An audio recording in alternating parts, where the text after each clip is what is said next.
All right, summer season is here, which means some of you guys are losing your appetite. Some of you guys are actually losing all the hard-earned gains that you've made for yourself, and you've got no idea what to do. Things are completely out of your control. If you are somebody who experiences these kind of issues every time a season change happens, or every time it hits summer, it's hot, then you've got to stay tuned till the end of this video, because I've got some good news for you guys, some things that you can test and try for yourself and see what works in your favor. Number one thing that you've got to do is to cut down on your calories. Now you'll be like, my goal is to gain weight and she's asking me to cut down my calories, then how is that going to happen? So hear me out. Now, whenever a season change happens, of course, your body is also trying to adapt to that change. So much is going on. So if we take one tiny little step back for 2 weeks or 3 weeks, just so that we can give our body a little bit of time to adapt to that change, and that can work wonders in, keeping your routine going, right? And when I say cut down on your calories, I'm not asking you to go in a deficit or anything like that, but the huge surplus, or, the 300 calories or 500 calorie surplus, whatever surplus you are in, cut down a little bit on that. Either just eat maintenance calories or still stay in a surplus, but in a very small surplus. So basically that cut down is definitely going to give your body a little bit of break when it comes down to digesting all that extra calories and all those calorie dense foods and so much protein and those kind of things, right? So giving that tiny bit of a break to your body is definitely going to help you achieve your goals much better in the summer season. Now this takes me to my second point, which is adding liquids to your diet, right? So when you are cutting down, let's say you're cutting down on your rice quantity, or you're cutting down on your chicken quantity or whatnot, right? So there you can actually add some seasonal fruits and vegetables. Either you can add them, as a whole, just chop them and make like a salad or something, or else you can even add fruits and vegetable juices, right? So this way you will still be replacing those calories. Of course, it's not going to be the same kind of replacement, but at least some sort of calories will definitely get added back on those plates, right? So this is definitely going to help you not just to stay in a little bit of surplus, or in your whole surplus, but adding this liquid will keep you hydrated, will keep you cool, right? And that is exactly what your body needs to survive the heat that is out there in summer season, right? Plus, fruits and vegetables are lighter on our body, so during those 2 to 3 weeks time, when your body is also trying to adapt to the season change, it's going to be great for your body to just take that lighter intake, plus get full nourishment from those fruits and vegetables. It's definitely going to make a little bit easier for your body to also adjust with the temperature changes and the season changes. Now, of course, I love fruits and vegetable juices and those kind of things, but don't shy away from adding buttermilk, charge, lassi and these kind of things, because again, any kind of liquid that can keep you cool, as well as that can give you some liquid calories, liquid good calories. Of course, it's not that we're putting any kind of junk liquid in our body. It's good calories, but this tip can hugely help you maintain and sustain during summer season. Now, the third point is very similar to your second point. Of course, it's talking about liquid. However, this is more of a water intake, right? Keeping yourself hydrated is absolutely important. So definitely make sure that you're not missing out on doing that. A minimum of at least 2 liters of water, definitely, plus on top of that, all the other liquids that you're taking. At least have a goal for this much, so that you can keep your body cool, you can keep yourself hydrated, as well as, there's not going to be any kind of delay when it comes down to, digesting your food and so on, right? Now, another thing here is, which might not apply to all of you guys. However, avoid having too chilled of a drink, right? Because when you drink really cold liquid, then it can interfere with your digestion. It might slow down your digestion a little bit, because of course your body will then have to spend some calories to bring that liquid to to your body temperature, and then use it in your digestion process and those kind of things, right? Now, as I said, it may impact some, it might not impact some. So if you're noticing that you are struggling with proper digestion and so on, then you can be mindful that you're opting for room temperature water, or your matka pani, like clay pots and those kind of things, right? Instead of having something really chilled. Next point is to avoid any kind of greasy items, as well as maybe cutting down on your spices a little bit, right? Now, in my case, of course, I don't really eat a lot of greasy items anyways. However, I'm a person who loves eating spicy food, right? So I also try to cut down on my spices during summer season, so that there is no discomfort happening. Sometimes too many spices can cause, again, indigestion issues or bloating and gases and those kind of things. So cutting down a little bit there can also contribute towards maintaining and sustaining the change happening in summer season. Now, this next point is an absolutely important point, so please make sure and try and understand this, because a lot of people hear it but they don't understand it the way I want you guys to take it, right? So here what I'm trying to say is, Cutting down on your calories is one thing. Taking one tiny step back is one thing, which of course is what I'm asking you to do, right?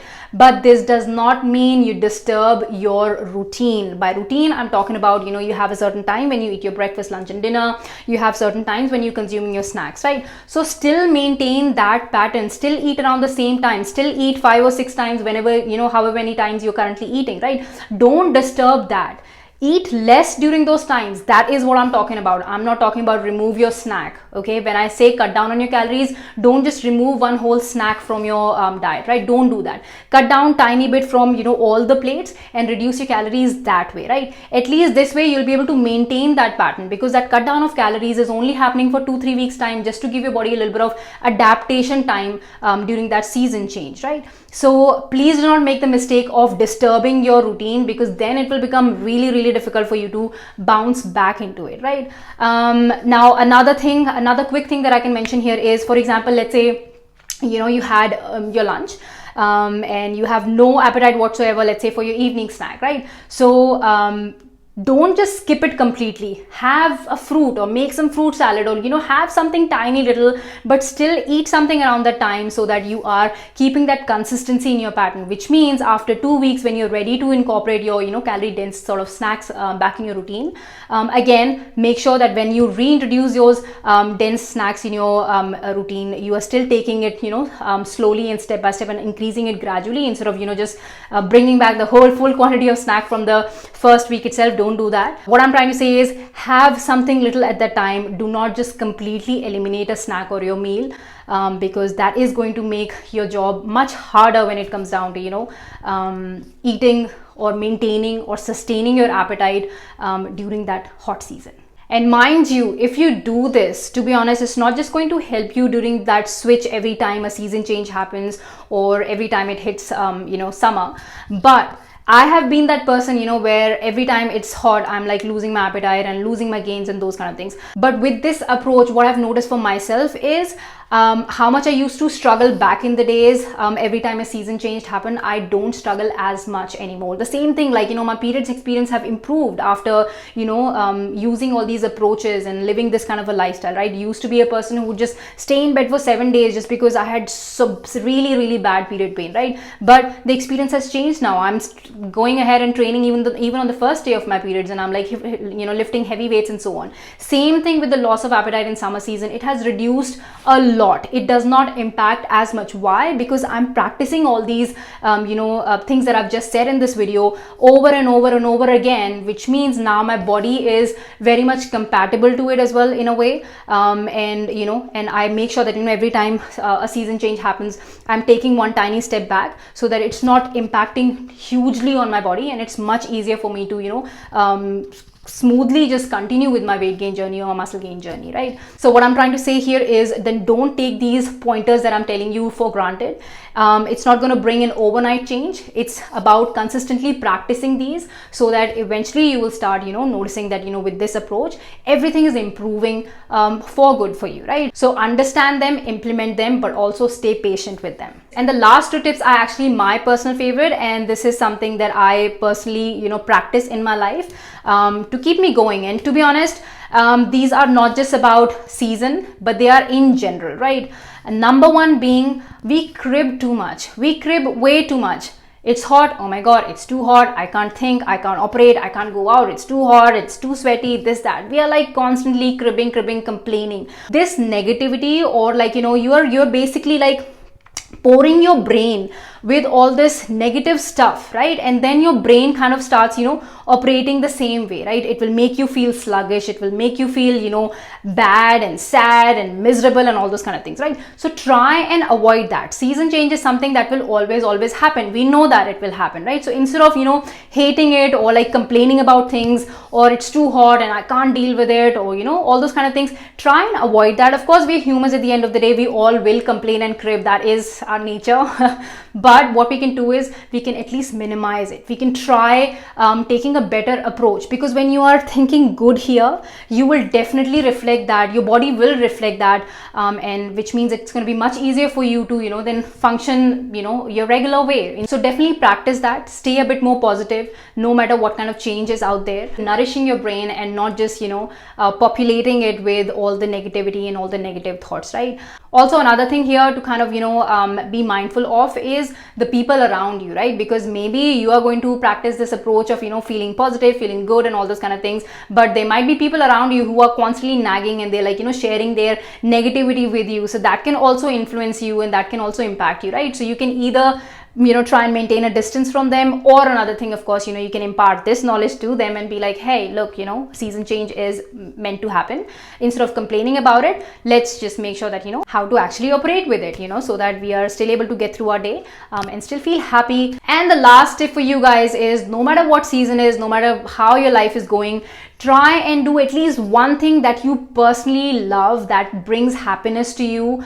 Of course, given how busy our life is and everything like that, it's not easy for us to do everything that we love every single day. Of course, that's not going to happen. But, a few times a week, if you can do something, dancing or playing or, going for a walk all by yourself, whatever brings happiness to you, try and make sure that, you're doing one or two of those activities each week, because that will keep you motivated in life, If I talk about myself, of course, when I was working for somebody else, I loved my job and all those kind of things, that is one thing. But of course, after the 9 to 5, you're so exhausted.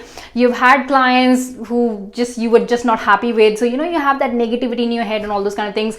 And then you come home and you have other 10 responsibilities that you have to deal with, right? So living that kind of a life can, make you feel really depressed sometimes or very demotivated and so on.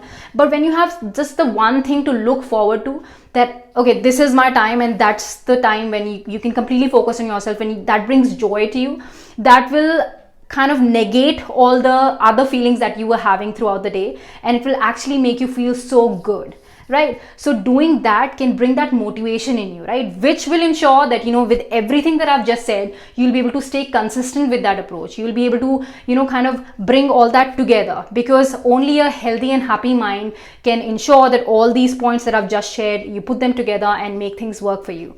If you are not feeling good here, then no matter how many tips and tricks I tell you, I don't think you'll be able to, implement those and actually, sustain those or follow those in a long term.